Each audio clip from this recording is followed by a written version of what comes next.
Okay, welcome, Jeff Klein. What's going on? Hello, everybody. There's not a lot of concrete stuff to report this week because we continue to be in in a kind of limbo as to whether or not the ceasefire agreement in Gaza will proceed.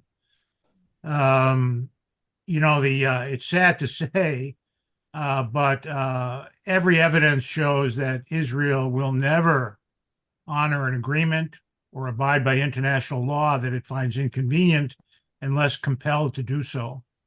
And in the current moment,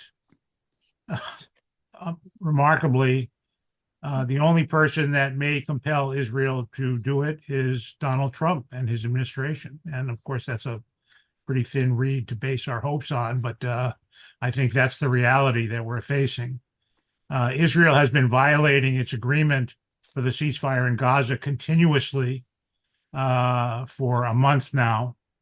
The violence is on a smaller scale and killing fewer people, but certainly every day Israel kills in Gaza.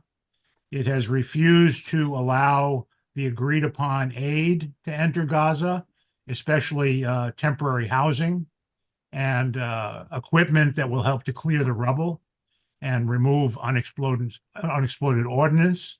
Elsewhere, again, we see the same pattern of Israel, usually with U.S. acquiescence, continuing to violate its obligations under international law and the agreements that it signed. In Lebanon, the U.S. unilaterally gave Israel an extra month to withdraw from Lebanon. That deadline has passed, and Israel announced, and the U.S. is not compelling them to do otherwise, announced that it's keeping only 5 areas within southern Lebanon and fortifying them. And so far, there's no consequence for that at all. And they continue to bomb in Lebanon, well outside what they call their security area as well.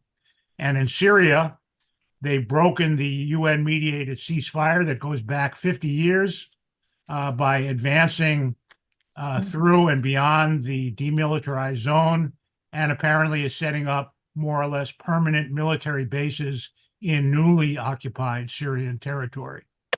So, we're kind of suspended and waiting. The Palestinians have been releasing prisoners according to their schedule, even promising to speed it up. And the whole discourse in Israel and internationally is whether Israel will be compelled to advance to the second stage of the ceasefire, which involves withdrawing all its troops from Gaza and essentially agreeing to a sort of long-term ceasefire and an end to the current genocide. Whether that will happen or not, I don't know. It is somewhat encouraging. I've said before that Trump's envoy to the Middle East, this real estate mogul Witkoff, seems unusually willing to speak frankly and bluntly to the Israeli government.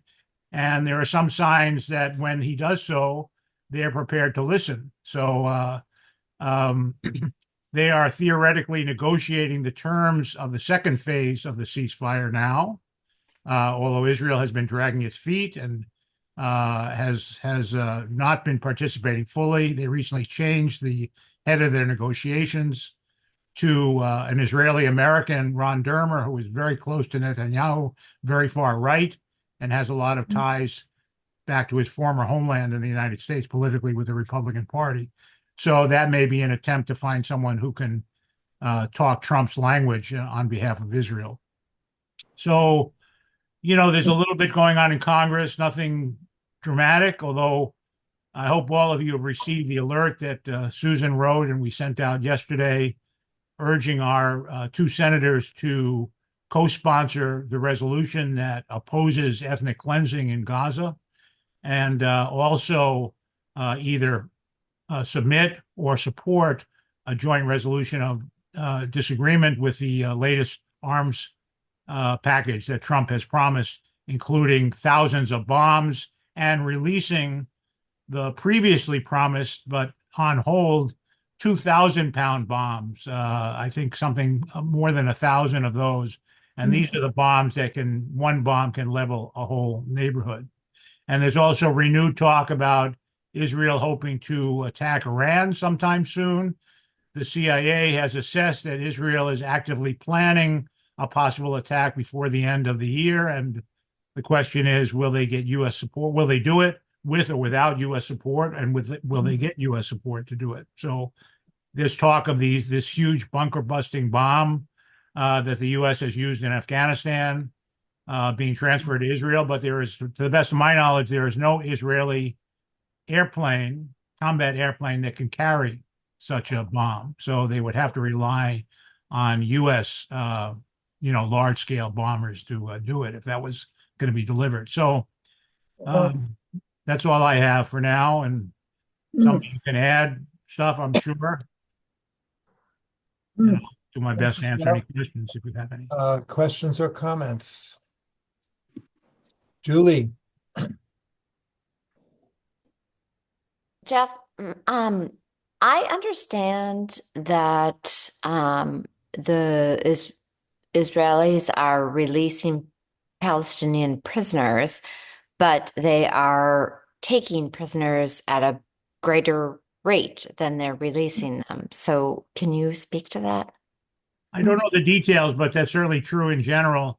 I mean, many of the prisoners that are being released are people who have been captured without any cause in Gaza, not just, supposedly fighters or terrorists, but doctors and so on. And some of you may have seen the famous Dr. Abu Safia.